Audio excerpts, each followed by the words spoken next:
Before we ask the question, why read, I think we need to answer the question, why self-educate?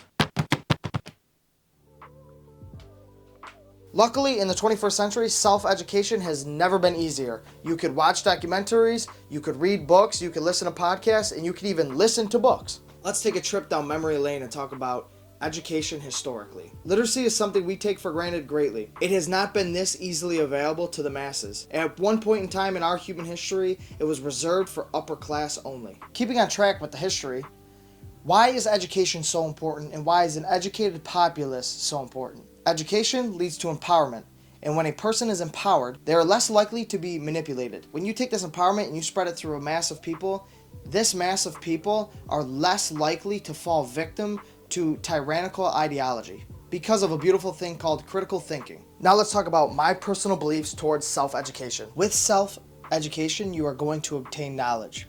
Now the beautiful thing about this is, once you have obtained this knowledge, no matter what, nobody can take this away from you. People could take tangible things away from you. They can take your house, they can take your car, they could even take you from furthering your education. But the thing they cannot take is knowledge that you have already obtained. And quite honestly, I think with the abundance and the accessibility of knowledge nowadays, it is highly irresponsible not to take the time to self-educate. I think as humans, I think it is our responsibility to diversify our knowledge and seek to learn about other people's beliefs and their cultures. Whether we agree with them or not, I think it is hyper important in creating the best version of yourself.